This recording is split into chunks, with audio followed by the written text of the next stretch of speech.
Muito bem, estamos iniciando mais uma aula do curso da ETAD, Epístolas Paulinas 2, que são as epístolas, algumas delas que nós consideramos da prisão, onde Paulo escreveu Éfesos, Filipenses, Colossenses, a carta a Filemão. Outras epístolas são escatológicas, como 1ª e 2ª Tessalonicenses. No curso da ETAD, nós estudamos epístolas paulinas 1, que engloba Romanos e Gálatas, epístolas paulinas 3, que envolve as cartas 1ª e 2ª Coríntios, e as demais 9 cartas nós estudamos nas epístolas paulinas 2. No material introdutório da ETAD tem como estudar esse livro. Você sempre deve ter uma Bíblia, um dicionário bíblico teológico, um dicionário de língua portuguesa para esclarecer as dúvidas, um atlas bíblico para ver os mapas, uma concordância e livros de apoio. Seja organizado ao estudar, tire um tempo em silêncio, pegue um caderno, anote, isso é importante. Bom, nessas epístolas paulinas 2, nós iremos estudar a epístola aos Efésios, a epístola aos Filipenses e a epístola aos Colossenses. Essas cartas são consideradas, como eu disse, epístolas da prisão, porque Paulo estava preso quando as escreveu. Também iremos estudar as epístolas escatológicas, que é 1ª e 2ª Tessalonicenses, e depois, que elas são 5 e 6. Depois nós vamos estudar as epístolas pastorais, que é 1ª e 2ª Timóteo, a epístola de Tito e uma epístola pessoal que é de Filemão. Então, assim, englobamos essas cartas. Esse manual aqui de estudo inclui 9 das 13 cartas das epístolas de Paulo. E a fim de compreender bem essas epístolas, é fundamental que o aluno conheça o contexto histórico em que elas foram escritas e que você tenha uma visão panorâmica do seu conteúdo. Por essa razão, você deve estudar o material introdutório por meio de cada lição, o fundo histórico, o propósito, os princípios gerais de cada carta. Ainda que essas epístolas continuem falando conosco hoje, há um contexto histórico e cultural em que elas foram escritas. Na organização do cânon do Novo Testamento, quando os pais da igreja decidiram organizar, eles não puseram eles em ordem cronológica, não é? Eles puseram em ordem de tamanho. Então, a maior carta de Paulo, Romanos, vem primeiro e a última, Filemão, vem por último, porque está na ordem de tamanho. No caso dos escritos de Paulo, também, eles dividiram em 2 grupos, aquele que Paulo escreveu às igrejas, as 9 primeiras cartas, e depois a indivíduos. Então, ao associar isso, nos ajuda a entender a posição no cânon que essas epístolas ocupam. Como nós dissemos, temos as epístolas escatológicas, que é 1ª Tessalonicenses e 2ª Tessalonicenses. 1ª Tessalonicenses contém vitais fatores concernentes ao arrebatamento da igreja, aonde Paulo se refere a esse acontecimento. 2ª Tessalonicenses nos ensina mais sobre a grande tribulação e a volta de Cristo. Quanto às epístolas da prisão, Éfesos, Paulo estava encarcerado em Roma, aquela era uma cela de prisão onde ele podia escrever. Na verdade, foi uma época ainda frutífera na vida de Paulo, da onde ele escreve 4 epístolas da prisão de Roma: Éfesos, Colossenses, Filemão e Filipenses. Essas epístolas foram escritas e foram colocadas na ordem, claro, como nós dissemos, de tamanho. Então, nós temos essas cartas. Junto com a carta de Éfeso, podemos estudar Colossenses, não é? Éfesos, a igreja é apresentada como corpo de Cristo. Colossenses apresenta a cabeça desse corpo, que é Cristo. E junto com a carta de Colossenses está Filemão, porque Filemão né, tenha um escravo fugitivo, Onésimo, e Paulo menciona na carta, pede que perdoa. Apesar de Filemão só ter um capítulo, há também um paralelo com a carta de Filemão com todo o Novo Testamento. Nós éramos escravos do pecado, escravos, né, do pecado, havíamos fugido de Deus, e Jesus Cristo intercede por nós, como Paulo intercede junto a Filemão pelo escravo Onésimo. E Filipenses, essa carta, uma carta cheia de alegria, uma carta pessoal, e traz aqui a gratidão de Paulo por uma oferta que os filipenses mandaram a ele. O terceiro grupo, nós temos 3 grupos de epístolas aqui entre essas 9. As epístolas escatológicas, 1ª e 2ª Tessalonicenses, as epístolas da prisão, e agora temos as epístolas pastorais, que é 1 Timóteo, Tito e 2 Timóteo. Nós colocamos nessa ordem porque essa é a ordem cronológica. Paulo escreveu depois 1 Timóteo, depois se liberta da prisão, escreveu a epístola a Tito também, para resolver vários problemas em Creta, e 2 Timóteo, que é considerada a última carta de Paulo. Paulo provavelmente escreveu essa epístola um pouco antes meses antes da sua partida. E ele diz, 2 Timóteo, que o tempo da sua partida está próximo. Vamos definir uma epístola para você entender. Etimologicamente, a palavra epístola provém do prefixo grego de epi, que quer dizer por cima, e estola, que é uma manta. Conta-se que na época da igreja primitiva, as cartas eram colocadas nas bolsas, que ficavam em 2 pontas de uma manta. E essa manta era colocada sobre o lombo do jumento, que levava o destinatário. Então, nesse caso, a epístola não é propriamente a carta, mas é o recipiente aonde levava a carta.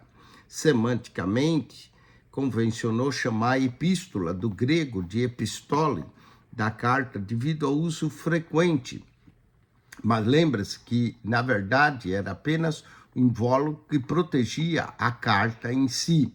Não é? Paulo usa a carta em 1 Coríntios 5:9. Portanto, é correto pronunciar epístola aos Romanos, epístola aos Gálatas, ou carta aos Romanos, ou carta aos Gálatas. Uma epístola, ela é o invólucro que contém a carta, por isso tanto faz dizer epístola do grego ou carta. Era geralmente longa e caminhada, vários ensinamentos. Então, aqui no material introdutório do curso da ETAD, você tem um quadro aqui interessante, onde nós temos as epístolas de viagem de Paulo, não é? Entre a primeira e segunda viagem, que é a epístola de Gálatas, e aqui a data é 48, que tornaria a epístola de Gálatas uma das primeiras epístolas que Paulo escreveu. Há uma outra data para a epístola de Gálatas, é 56. Se a Gálatas foi escrito 56, então a primeira epístola de Paulo seria 1ª e 2ª Tessalonicenses, ano 52. O livro aponta a Gálatas como o ano 48. 1ª e 2ª Coríntios teria sido escrito no ano 55, Romanos no ano 56, Colossenses, Efésios, Filemão no ano 62, Filipenses no ano 63, a 1ª Timóteo e Tito no ano 63 e 2 Timóteo no ano 67. Paulo provavelmente escreveu da prisão também, 2 Timóteo. E aí podemos dividir epístolas da viagem, epístolas da prisão, epístolas pastorais, dizendo que nessas da viagem nós poderíamos ainda 1ª e 2ª Tessalonicenses chamar de epístolas escatológicas, enquanto que Romanos e Gálatas, epístolas doutrinárias, e 1ª e 2ª Coríntios, epístolas para resolver alguns problemas da igreja, não é? Propósitos gerais, o assunto das epístolas da viagem, salvação no presente e no futuro. Epístolas da prisão tem mais a ver com Cristo e a vida cristã, e as pastorais, a igreja e seus obreiros. Nas epístolas de viagem, temos o propósito geral evangelização, nas epístolas da prisão, edificação, e nas epístolas pastorais, estabelecimento.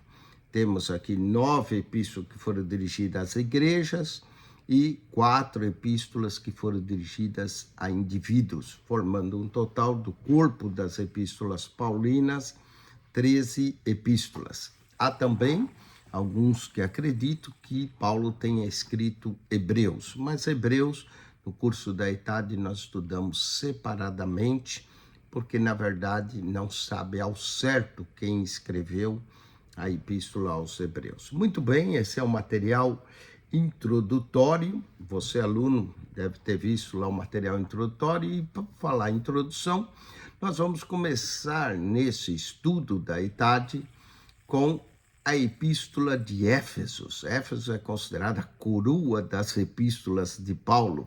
Profunda, revela um mistério que estava escondido em Deus desde os tempos passados. Esse mistério é a multiforme graça de Deus, que é a igreja. Vamos então à primeira epístola, Éfesos, que nós vamos estudar aqui. O tema da epístola de Éfesos, a igreja é o corpo de Cristo, e ela é formada de gentios e judeus. Aqui nós podemos dividir a epístola de Éfeso, capítulo 1 ao 3, que é mais doutrinária, e aqui a divisão acontece a chamada da igreja. Capítulo 1, as bênçãos da igreja. Capítulo 2, a edificação da igreja. E o capítulo 3, esse mistério que é a revelação da igreja. Depois, o capítulo 4 ao 6, o apóstolo fica mais prático, né? E ele fala do andar. O andar em cooperação, Efésios 4, 1 a 16. Depois, do 4, 17 ao 5, 20, o andar em santificação. Do 5, 21 ao 6, 9, o andar em submissão. E do 6, 10 ao 24, o andar sobre proteção, vestindo a armadura de Deus. Vamos então nos aprofundar aqui na lição 1, a Epístola aos Efésios, começando com a chamada da igreja. Efésios 1, capítulo 1 ao capítulo 3. Vamos lá. Primeiro falemos da localização geográfica da cidade de Éfeso, que ficava na Ásia Menor e era uma das cidades principais da Ásia Menor. Alguns dizem que Éfeso era a capital, outros livros só dizem que é a cidade principal e que Pérgamo era a capital, na verdade, da Ásia Menor. Mas você pode procurar isso, diferentes livros dão diferentes informações, mas Éfeso é, de fato, uma cidade importante, talvez a cidade mais importante da Ásia Menor, naquela época, que se localiza hoje na Turquia. Provou-se Éfeso de grande valia na propagação do evangelho. Sendo a cidade principal da Ásia Menor, serviu para Paulo como a porta do evangelho para toda a Ásia Menor. A cidade, então, era o portão de acesso às províncias da Ásia, bem como a mais importante rota comercial entre os países do Oriente e do Ocidente. Da movimentada cidade de Éfeso, o evangelho espalhou-se às muitas províncias e cidades da Ásia Menor, de tal modo que todos os judeus e gregos daquela região ouviram a palavra de Deus. Você pode ler isso no livro de Atos, capítulo 19. Durante também a sua segunda viagem missionária, Paulo visitou Éfeso ligeiramente, deixando Priscila e Áquila para cuidar da nova igreja ali. Mais tarde, Apolo pregou para as crescentes multidões de crentes da mesma cidade, Atos 18, 28. E na sua terceira viagem missionária, Paulo retorna a Éfeso, onde ensinou por 3 anos. É em Éfeso que ele encontra alguns discípulos, seguidores de João, que não conheciam o batismo com o Espírito Santo. Primeiro, ele então ensina sobre o Espírito Santo, e logo esses 12 homens receberam o batismo no Espírito Santo. Eles só conheciam o batismo de João, e eles recebem o batismo no Espírito Santo com a evidência de falar em outras línguas. Atos 19, verso 6. Daí em diante, a igreja de Éfeso tornou-se conhecida pelo seu evangelismo e poder, de tal maneira que todos que habitavam na Ásia ouviram a palavra do Senhor Jesus. Atos 19, verso 10. O livro de Atos nos dá os contextos históricos e o que aconteceu, e as epístolas depois explicam. Graças ao livro de Atos, nós podemos entender o porquê dessas epístolas. A igreja cresceu tão rapidamente que se tornou uma ameaça ao culto a Diana, Artemis dos gregos. Inúmeros operários haviam trabalhado 220 anos para construir o templo de Diana na cidade de Éfeso, onde também estava a estátua da deusa, que dizia que havia sido colocado lá miraculosamente. Muitos cidadãos de Éfeso, para o seu sustento, dependiam de objetos do culto a Diana, aos turistas que visitavam, aos romeiros que vinham lá para adorar a padroeira da cidade, que era Diana. A cidade, então, ganhava muito com a venda de réplicas de estátuas em prata.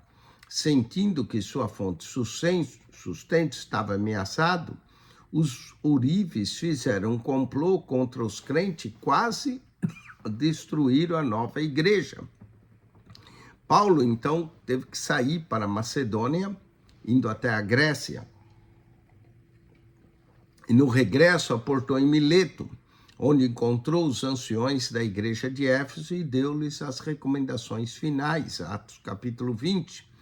Depois, seguindo para Jerusalém, onde foi capturado, preso, mais tarde enviado a Roma como prisioneiro. Aprisionado em Roma, enquanto esperava seu julgamento, o apóstolo Paulo escreveu essa magnífica epístola à igreja de Éfeso, bem como as epístolas aos Colossenses, a epístola aos Filipenses e a Filemão. Portanto, vamos agora propriamente à lição, a introdução à epístola de Éfeso, capítulo 1, capítulo 2, o texto 2, as bênçãos da igreja. Capítulo 3, iremos estudar a oração de Paulo, no capítulo 4, aqui da lição 1, a edificação da igreja, e o texto 5, a revelação da igreja. Iremos aqui nessa lição 1 cobrir metade da epístola de Éfeso. Na 2, completaremos a outra metade. Vamos então ao texto 1, introdução à epístola aos Efésios. Embora Éfeso não seja a mais longa epístola de Paulo, geralmente ela é considerada a mais profunda. O propósito de Paulo ao escrever essa epístola era ajudar os crentes daquela época e também os de hoje a considerar sua posição como parte do corpo de Cristo e viver de maneira digna dessa posição. Falemos da ocasião. Como Paulo estava preso em Roma entre os anos 61 a 62, quando escreveu aos Efésios, Filipenses, Colossenses e Filemão, essas 4 epístolas juntas são chamadas epístolas da prisão. Embora estivesse aprisionado, Paulo tinha liberdade de pregar o evangelho, de receber visitas e de escrever. Ele era uma prisão domiciliar. Você pode ler acerca disso em Atos 28, 30, onde Paulo permaneceu 2 anos ali recebendo. E um dos novos convertidos desse período foi Onésimo, que era um escravo fugitivo de Filemão. Daí o porquê da carta de Filemão. Paulo sentiu que Onésimo devia voltar para o seu senhor e, nesse sentido, enviou Tíquico com uma carta apelando a favor do escravo. Paulo também estava preocupado com uma heresia doutrinária na igreja de Colossos, Portanto, enviou por Tíquico uma carta àquela igreja, combatendo o ensino errôneo que lá estava acontecendo, Colossenses 4:7. Imaginemos que Paulo quis aproveitar a oportunidade para também enviar uma carta aos Efésios e às igrejas co-irmãs da região, já que lhes não ministrava há mais de 5 anos, Efésios 6, verso 21 e 22. Vamos ao tema. O tema da epístola de Éfesos é maravilhoso. É a igreja, o corpo de Cristo. Uma epístola também parecida e que pode ser lida juntamente com Éfeso é Colossenses, que aqui mostra que Cristo é o cabeça desse corpo. E Colossenses repete cerca de metade dos versos de Éfesos. Só que nela a ênfase não está no corpo, mas sim na cabeça, que é Cristo. Enquanto a epístola de Éfeso fala da vocação e bênção do crente, a epístola aos Colossenses enfatiza Cristo como criador e sustentador da igreja e de todas as coisas. A epístola aos Efésios tem duas características dignas de ser ressaltadas. Ela retrata a igreja do ponto de vista mais amplo do que qualquer livro da Bíblia. Quase 50 vezes a palavra tudo é usada na epístola de Éfesos, demonstrando o alcance universal da igreja e o seu valor no plano de Deus, que é para tudo, para todos. Essa é uma das características. Segunda, a carta usa a frase também em Cristo cerca de 30 vezes. Com isso, Paulo está enfatizando que a posição do crente como membro do corpo de Cristo inclui a extensão de futuras heranças a serem compartilhadas com Cristo. Logo no capítulo 1, verso 3, Paulo diz: bendito o Deus e Pai que já nos abençoou com todas as bênçãos celestiais, nas regiões celestiais, em Cristo. Então, em Cristo, a carta é a nossa posição em Cristo e todas essas bênçãos nas regiões celestiais, bênçãos espirituais. Vamos ao esboço da carta. A epístola aos Éfesos pode facilmente ser dividida em duas partes, do capítulo 1 ao 3, a chamada da igreja, e do capítulo 4 ao 6, a conduta da igreja. Na primeira parte, leva os leitores a ver a igreja a partir da perspectiva de Deus. Efésios 1 a 3, já fomos abençoados com todas as bênçãos espirituais em Cristo. Efésios 1, 20 e Efésios 2, 10 mostra-nos a mente de Deus. A igreja sempre tem sido parte do seu plano, mesmo antes da fundação do mundo. Deus ainda propõe que a igreja seja formada de todas as tribos, línguas, povos e nações. De fato, a igreja não estava destinada a ser formada exclusivamente de judeus. Paulo menciona que essa parede foi derrubada, parede que dividia lá no templo gentios e judeus. E isso tudo é um mistério, até que Deus o revelou claramente a Paulo. Na segunda parte da carta, capítulo 4 ao 6, Paulo chama a atenção dos seus leitores para a necessidade de cada um andar de acordo com essa elevada vocação que fomos chamados. Esse andar começa com a comunhão na assembleia local de crentes, onde cada um exerce seu dom para estimular o crescimento dos outros. Assim, os dons do ministério de Cristo: apóstolo, profeta, evangelista, pastor e mestre. Então, para o aperfeiçoamento dos santos e estimular o crescimento em amor, estende-se a nossas vidas, nos lares, no trabalho. E ao terminar, Paulo avisa que a maior ameaça ao caminhar espiritual é o mundo sem Deus, que é contrário à igreja e o crente. Por isso o crente tem que se revestir da armadura de Deus. Aqui temos um diagrama na página 21 do seu manual, que mostra a epístola aos Efésios, o tema, a igreja, o corpo de Cristo. Aí temos capítulo 1, 2 e 3, a chamada da igreja, as bênçãos da igreja, capítulo 1, a edificação da igreja, capítulo 2, e a revelação do mistério da multiforme graça de Deus à igreja, capítulo 3. Depois temos a conduta da igreja, o andar em cooperação, capítulo 4, 1 a 16, ainda no capítulo 4, verso 17 ao capítulo 5, 20, o andar em santificação. Depois, capítulo 5, 21 ao 6, 9, o andar em submissão. E, finalmente, capítulo 6 ao 10, 24, o andar sob proteção. Esse pequeno gráfico te dá uma visão geral da epístola aos Efésios. Vamos então aos exercícios do texto 1. Marque-se para certo e para errado.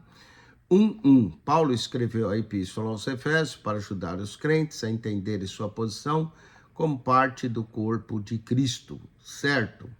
1:2. Paulo encontrava-se em Jerusalém quando escreveu aos Efésios e aos Filipenses, errado. Paulo estava preso em Roma, errado. 1:2. 1:1, certo. 1:2, errado. 1:3, uma epístola parecida com que foi escrita aos Efésios, é escrita aos Tessalonicenses, que apresenta a Cristo como Criador e sustentador da igreja. Errado. A epístola que é parecida é Colossenses e não Tessalonicenses. 1:3, e de errado. 1:4, Efésios caracteriza por retratar a igreja de um ponto de vista mais amplo que qualquer outro livro da Bíblia. Certo, essa é a característica da epístola aos Efésios. Texto 2, as bênçãos da igreja.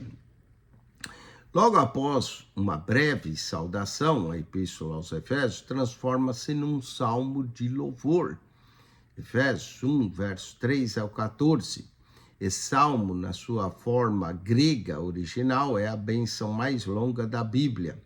É composta de 169 palavras, que se divide em 12 versos na Bíblia em português, mas na realidade traz um só pensamento: as bênçãos espirituais nas regiões celestiais em Cristo, as bênçãos espirituais da igreja em Cristo.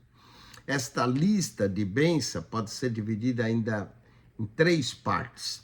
Do verso 3 ao 6, as bênçãos do Pai. Do verso 7 ao 12, as bênçãos do Filho. E do verso 13 e 14, as bênçãos do Espírito Santo. Fomos selados.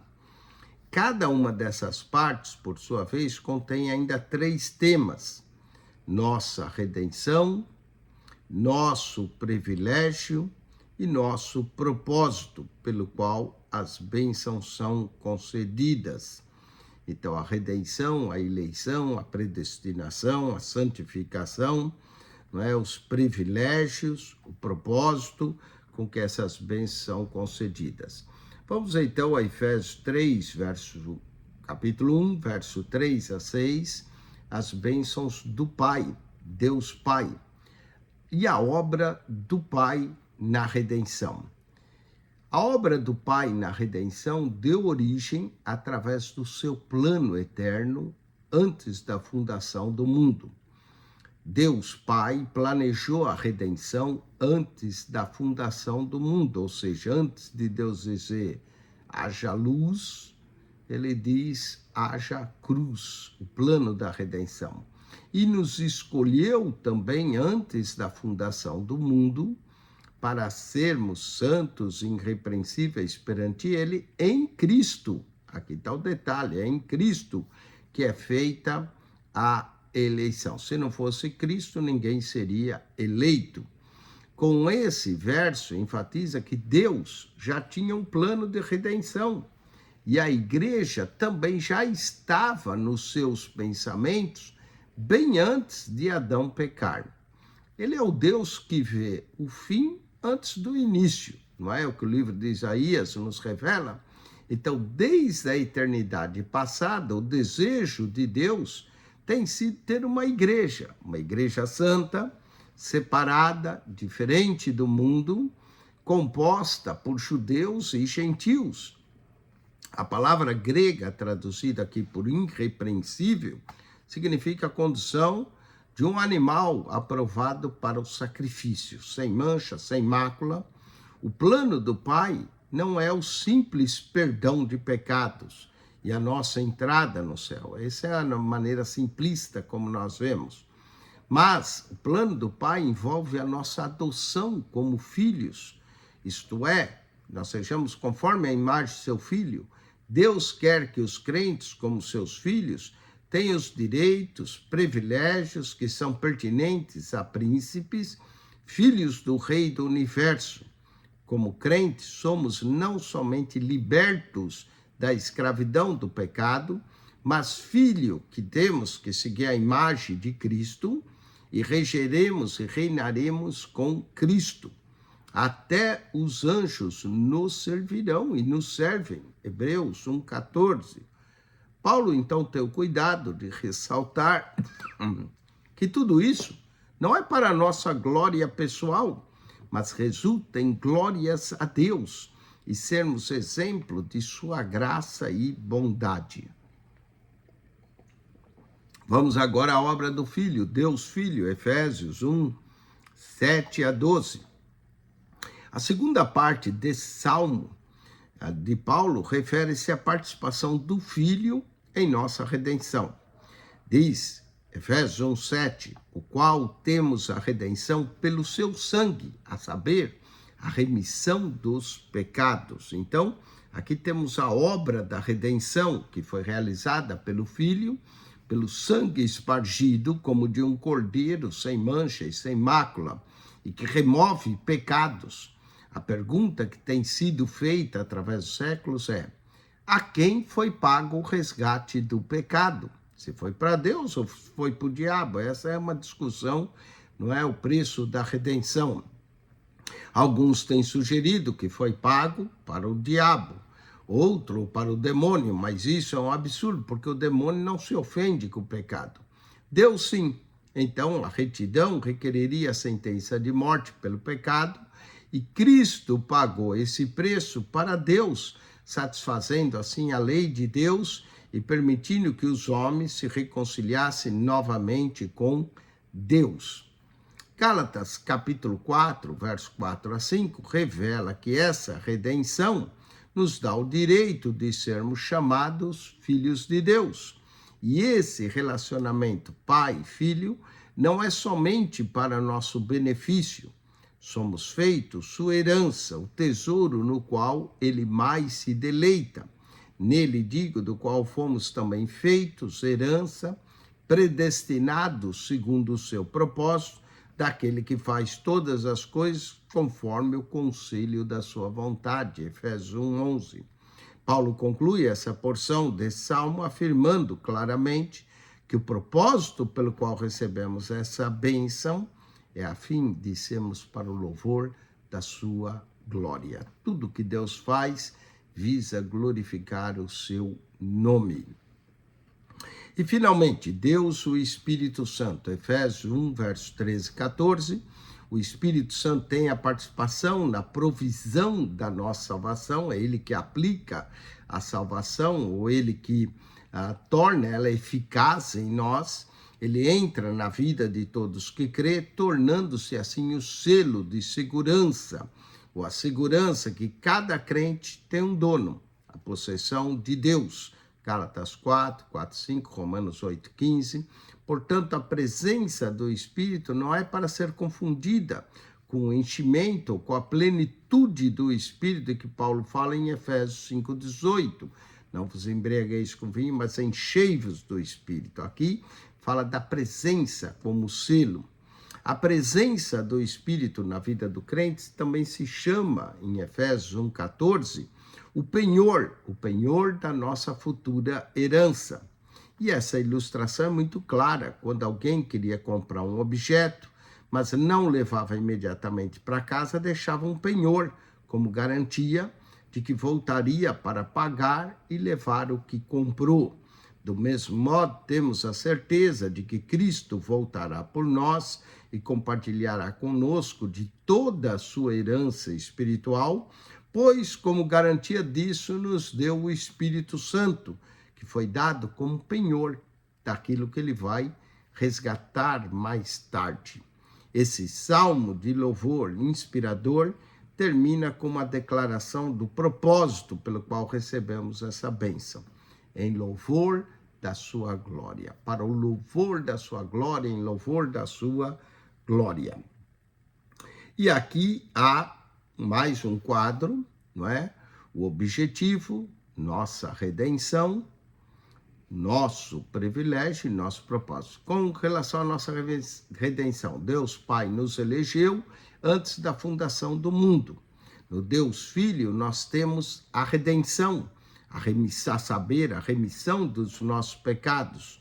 E no Deus Espírito Santo, ouvimos o evangelho da salvação, tendo também crido, e quem nos leva a crer é o Espírito, e foi selado com o Espírito Santo. Nosso privilégio, somos filhos de adoção por Jesus Cristo, Deus Filho, no qual fomos feito herança, e no Deus Espírito Santo, o qual é o penhor da nossa herança para a redenção da possessão de Deus.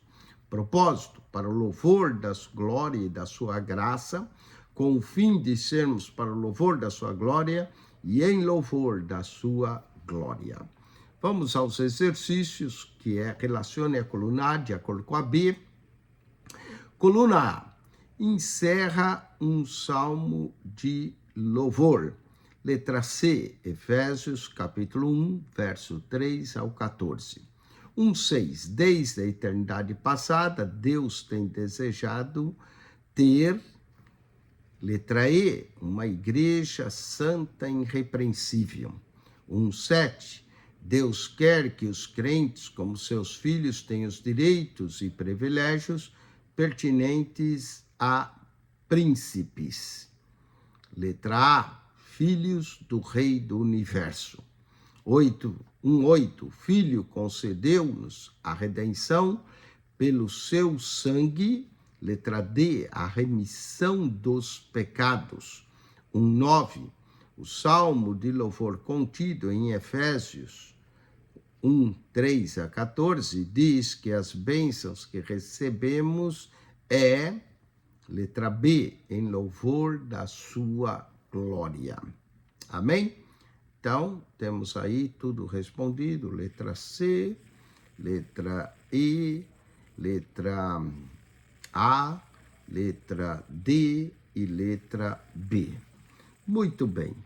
Vamos agora ao texto 3, Efésios, capítulo 1, verso 15 ao 23, a oração de Paulo aqui.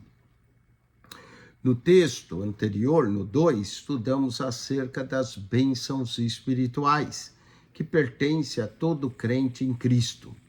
Nesse texto, estudaremos a oração de Paulo, para que os crentes aprendam e personifiquem essas grandes verdades.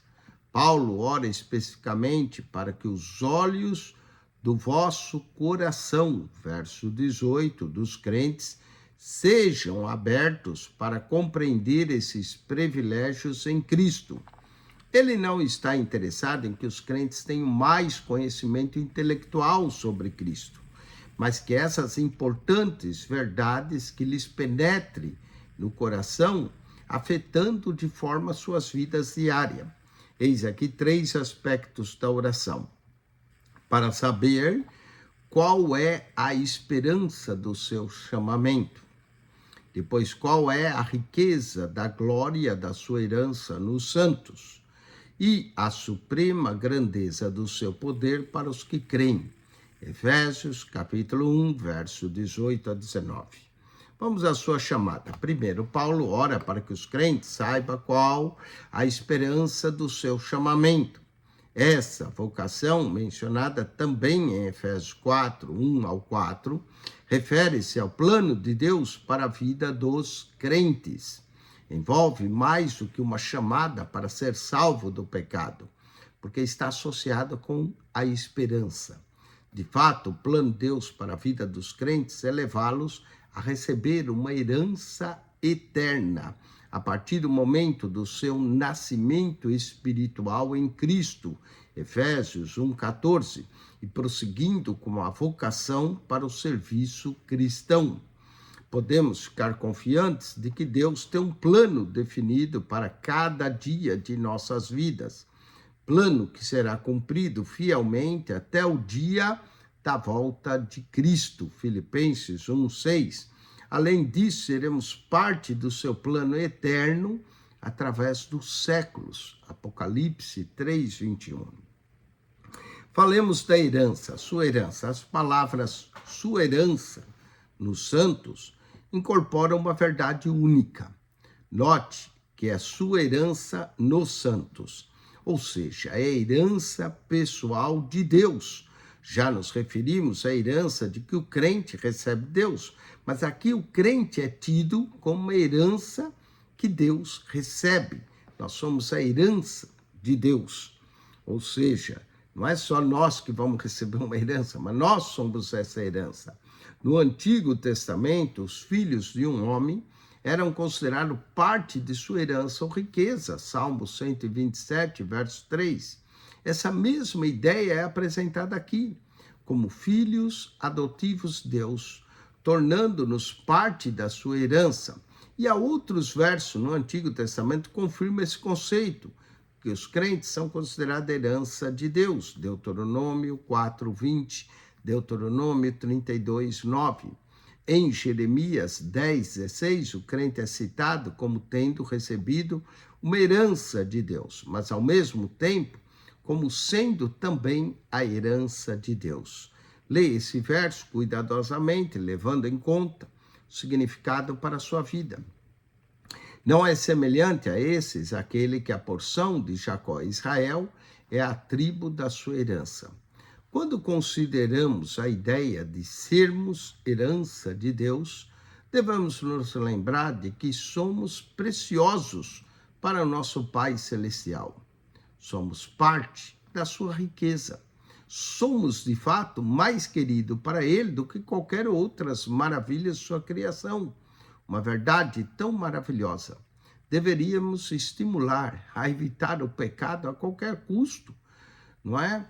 E encorajar-nos a chegar ainda mais ao nosso Deus e Pai. Falemos do seu poder. Ao terminar essa oração, Paulo ora para que os crentes entendam o poder que lhes foi concedido, o poder de Cristo. Quando Cristo ressuscitou, demonstrou o seu poder sobre a morte, o pecado. Cristo também tem o poder de todas as autoridades humanas e espirituais, não só nesse século, mas também em todos os séculos vindouros. Efésios 1:21. Esse soberano poder tem se tornado disponível a todos os crentes em Cristo.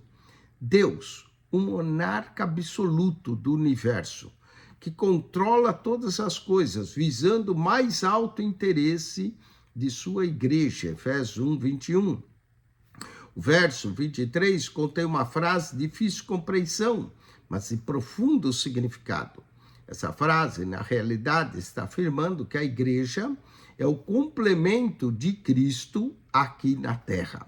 Assim como o corpo é o complemento da cabeça, ou a noiva é o complemento do noivo, nós também somos as mãos e pés de Cristo, e por que não falar também boca, olhos e ouvidos, e completamente realizarmos seus desejos.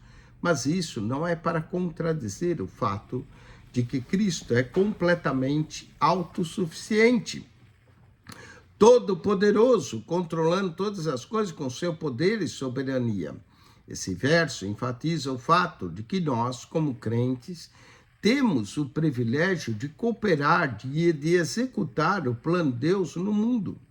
Embora Cristo possa fazer todas as coisas sem nós, ele preferiu ganhar o mundo através de nós.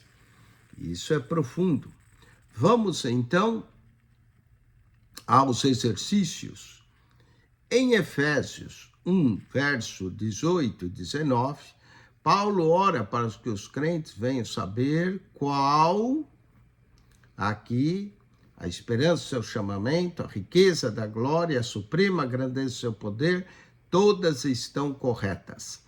1:11, o plano de Deus para a vida dos crentes é levá-los a receber uma herança eterna a partir do momento do seu nascimento espiritual. Letra A, Jeremias 10:16 menciona o crente como tendo recebido uma herança de Deus, mas ao mesmo tempo, letra B, sendo a herança de Deus. Vamos ao texto 4, Efésios, capítulo 2, a edificação da igreja. Esse capítulo atém-se à interpretação em termos de construção de um santuário, que é o símbolo escolhido por Paulo para representar a igreja, nessa parte de sua epístola aos Efésios.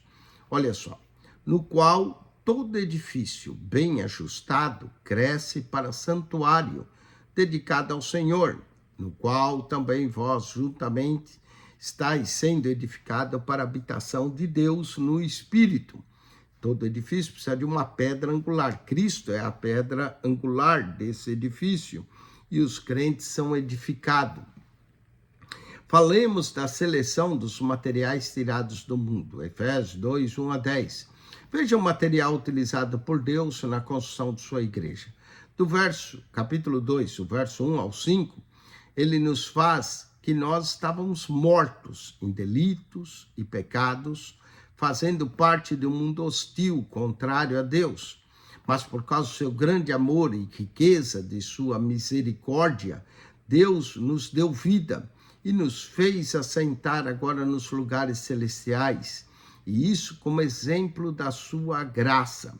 Esse conceito assemelha o ensino do apóstolo Pedro, que chama os crentes de pedras vivas, escolhidas por Deus para serem casa espiritual. Importa aqui notarmos também a decisão de formar parte do santuário de Deus, aceitando Jesus Cristo como nosso Senhor e Salvador. Nada fizemos para merecer, pela graça, sois salvos mediante a fé, e isso não vem de vós, nem das obras. Então, Deus, mediante sua graça, ofereceu a posição e nós aceitamos pela fé. Agora, Deus nos renova e trabalha em nossa vida. Nossa justiça é obra dele e não de nós mesmos.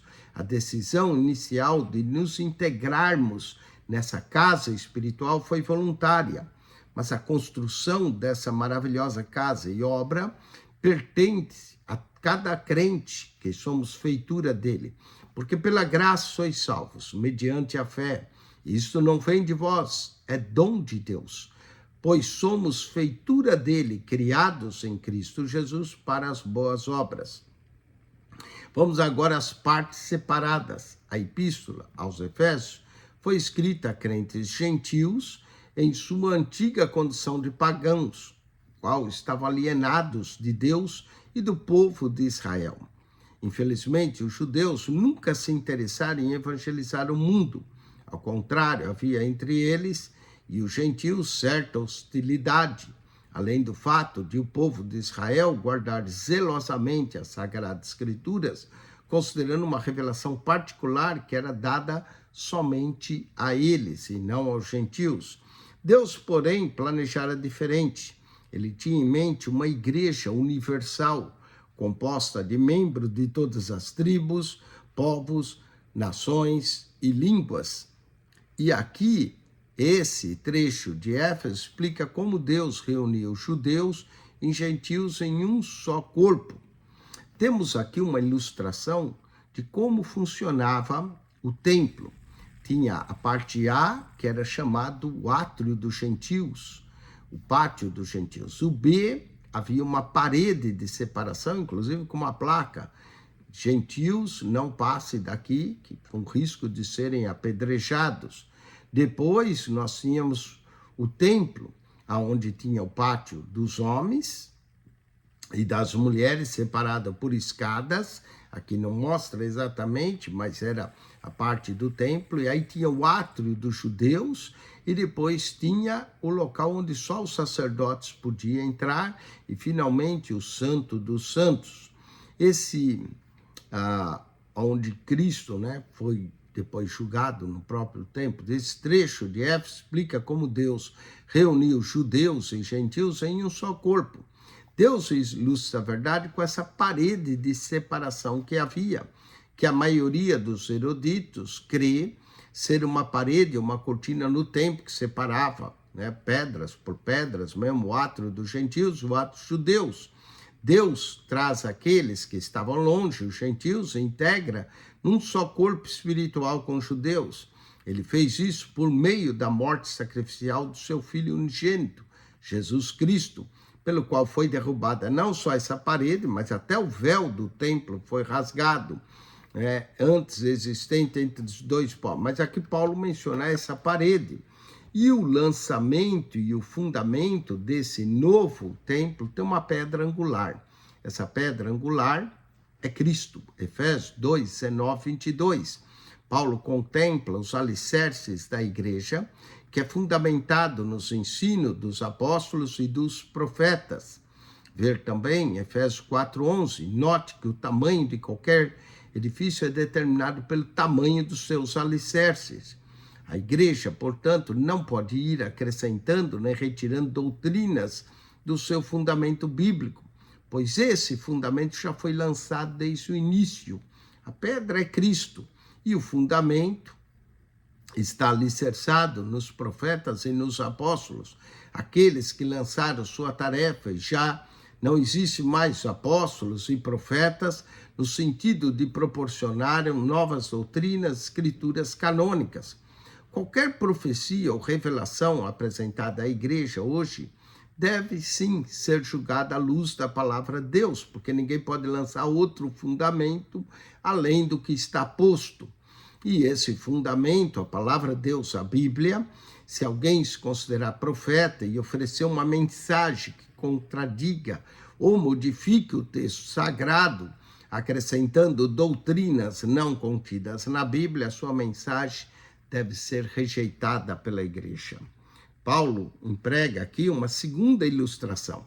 Cristo como pedra angular da sua igreja. A pedra proporciona o modelo da construção, da qual se conforma com pedras restantes. Cristo, portanto, constitui o padrão, o modelo para cada pedra viva, que é crente, que integra o templo de Deus. Paulo declara, em último lugar, que esse santuário tem se tornado a habitação do Espírito Santo. A igreja não é um edifício físico, nem um grupo de pessoas apenas. Ela é um corpo, um grupo de crentes em cujas vidas habita o Espírito Santo de Deus. Vamos então, como corpo, a gente contribui um com o outro. Vamos ao relacione a coluna A de acordo com a B, coluna A. Efésios 2, 6, 7 é semelhante a 1 Pedro 2, 5, que chama os crentes de, letra C, pedras vivas. 1,14. Escolhemos integrar-nos na casa espiritual, mas a construção dessa casa é, letra A, feitura dele. 1,15. Se a casa espiritual é obra de Deus e pertence a ele, somos então... Aqui... Somos, então, Deus sempre tensionou uma igreja universal, letra D, na 1,16. Toda profecia ou revelação apresentada aqui deve ser julgada à luz da palavra de Deus, letra B. E aqui, se a casa espiritual, somos, então, feitura dele. E aí seria 1,14. Escolhemos entregar a construção dessa casa é feitura dele, letra A. Se a casa, então, somos, então...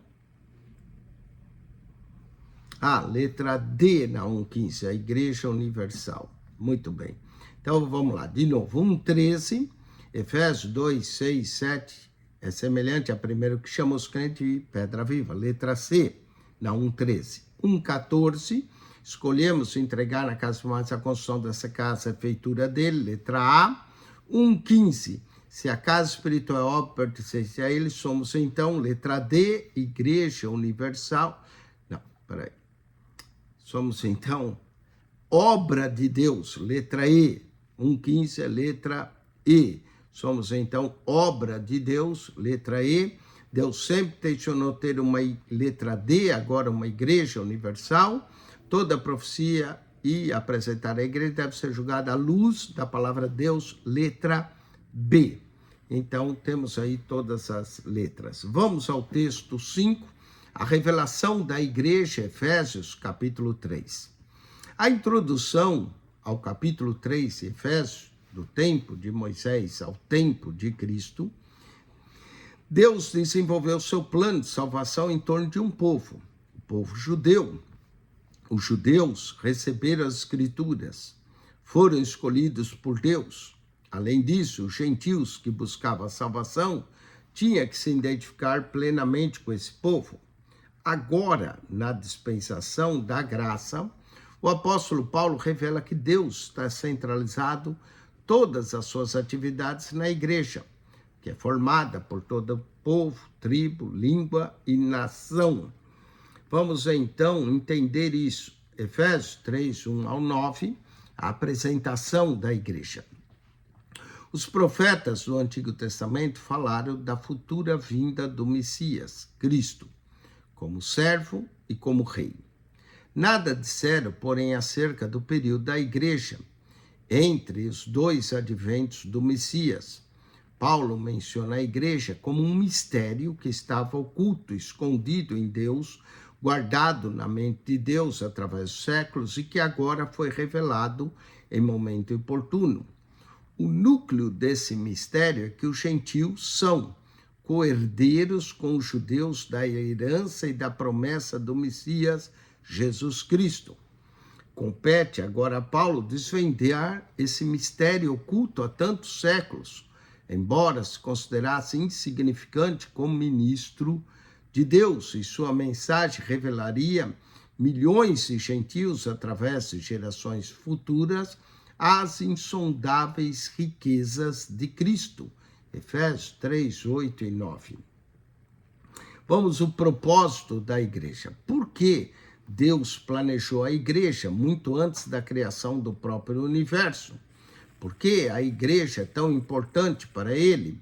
Paulo explica que através da igreja, Deus manifesta seu poder, não somente na terra, mas perante também os principados e potestades nos lugares celestiais.